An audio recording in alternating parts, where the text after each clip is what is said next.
किसान राष्ट्र की मांग। हिंदू राष्ट्र के बाद उठी अब किसान राष्ट्र की मांग। प्रयागराज बागेश्वर धाम के धीरेन्द्र कृष्ण शास्त्री के हिंदू राष्ट्र, देवकी नंदन ठाकुर के सनातन बोर्ड के मांग के बाद अब उठी किसान राष्ट्र व किसान बोर्ड की मांग। विश्व के पहले किसान पीठाधीश्वर किसानाचार्य स्वामी शैलेंद्र योगीराज सरकार ने मांग किया है। उन्होंने ने कहा कि किसी के लिए किसान कुछ भी हो, लेकिन हमारे लिए भगवान व देवता से कम नहीं है किसान। आज योगीराज सरकार ने कहा कि भारतवर्ष को किसान राष्ट्र घोषित किया जाए और किसान बोर्ड का गठन किया जाए, जिससे सबका पेट भरने वाले अन्नदाता किसान देवता को फसल का उचित दाम मिल सके, जिससे किसान की आर्थिक स्थिति और मजबूत हो सके।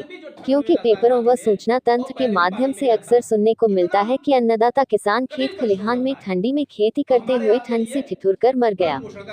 हमारे आपके भरण पोषण के लिए गर्मी में लू से मर जाता है, बारिश में बिजली गिरने से मर जाता है, खेतों में काम करते हुए सर्पदंश से मर जाता है, लेकिन किसान हिम्मत नहीं हार रहे हैं। अभी भी हमारे आपके लिए अन्न फल फूल पैदा कर रहे हैं, लेकिन फिर भी उनकी उपेक्षा हो रही है। जब किसान राष्ट्र घोषित हो जाएगा तो किसानों के लिए प्रोटोकॉल बन जाएगा, तभी जाकर किसान का भला होगा और किसान मजबूत होगा। एक पौराणिक कथा के अनुसार भगवान को किसान सबसे प्रिय है, क्योंकि हिंदू राज्य तो कंस का भी था, रावण का भी था। तब क्या हुआ था कंस और रावण के हिंदू राज्य में सबको पता है, और भगवान को जन्म लेना पड़ा इन दोनों के अत्याचार और पापाचार को खत्म करने के लिए। हमारा मानना है कि किसान राष्ट्र घोषित कर देने से समाज को एक किया जा सकता है, नहीं तो इस प्रकार से तो इस देश का रहने वाला मुसलमान मुस्लिम राष्ट्र की मांग करने लगेगा, इस देश का ईसाई राष्ट्र की मांग करने लगेगा, और अभी वक्फ बोर्ड, फिर सनातन बोर्ड, फिर क्रिश्चियन बोर्ड, और इसी प्रकार से तो कई बोर्ड की मांग उठने लगेंगी। इसलिए किसान राष्ट्र घोषित कर सभी विवाद पर विराम लगाया जा सकता है और सभी को एक सूत्र में बांधा जा सकता है।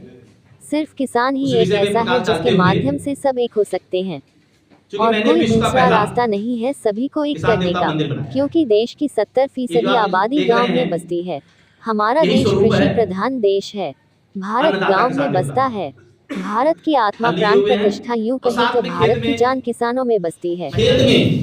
पानी दे रहा होता है, पानी में खड़ा होता है, उसके पैरों में पानी होता है और हाथ से मेढ़ी को बना रहा होता है, यानी उसका हाथ भी जो ठंड में रहता है पानी में, और पैर भी पानी में ही रहता है। इतना कठिन परिश्रम करता है और हमारे आपके लिए भरण पोषण का काम करता है। तो एक मांग हमने शुरू की है इस देश में, किसान और ढेर सारे राष्ट्रों की मांग हो रही है, कोई मांग कर रहा है और कुछ जगहों राष्ट्र घोषित भी है। अभी नेपाल हिंदू राष्ट्र था, लेकिन आपने देखा कि वहां भी स्थिति खराब हो गई। मेरा ऐसा मानना है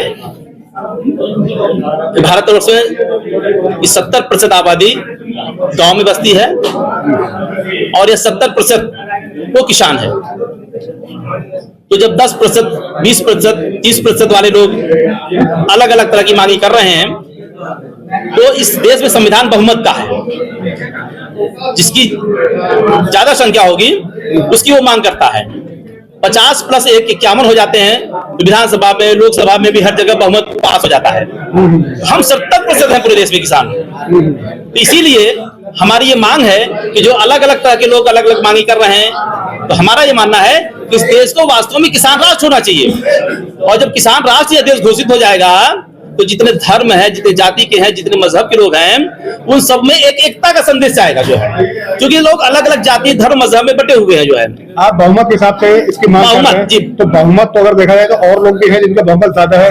80% यहाँ पे 80% कोई नहीं है, कोई नहीं, हिंदू नहीं है, हकीकत नहीं है। अच्छा। जो सबसे ज्यादा इस देश वो किसान है, और जिनकी आप 80% बात भी कर रहे हैं, मान लेता हूँ वैसे 80% नहीं है, मांग अगर कर रहे हैं वो भी किसान ही है, उनमें भी बहुतायत तो किसान ही है। तो अधिकतर देखा जाए तो सबसे ज्यादा इस देश में किसान रहता है, इसलिए इस देश को किसान राष्ट्र घोषित होना चाहिए और किसानों के लिए एक बोर्ड का गठन होना चाहिए। किसान का बोर्ड का गठन हो जाएगा तो अपनी बात अपनी बोर्ड में कहेंगे तो जाकर के जो है तो उनको उचित मूल्य मिलेगा, जो समस्या है उस समस्याओं का समाधान होगा। दिक्कत इसी बात की है, इस देश में किसान बोर्ड का कोई गठन नहीं है। अगर किसान बोर्ड का गठन हो जाए तो किसानों की समस्या का समाधान हो जाए तो उसका प्रोटोकॉल बन जाएगा। देखिए, जो हम लोग के संविधान में जो अभी आपके प्रोविजंस हैं उसमें क्लियर किया होगा धर्मनिरपेक्ष और सोशलिस्ट राष्ट्र है ये, तो उसमें क्या समस्या है आपको, क्यों आप उसको चेंज करना चाह रहे हैं? नहीं, कोई चेंजिंग नहीं है भैया, हाँ। सब एक हो रहे हैं। हिंदू, मुस्लिम, सिख, ईसाई, किसान मुसलमान भी होता है, हिंदू भी होता है, ईसाई भी होता है। ये बहुत बड़ा संदेश देश में जाएगा। क्या मांग कर रहे हैं? इस देश को किसान राष्ट्र घोषित किया है। परिचय दीजिए। शैलेंद्र योगीराज सरकार, किसान पीठाधीश्वर, किसानाचार्य।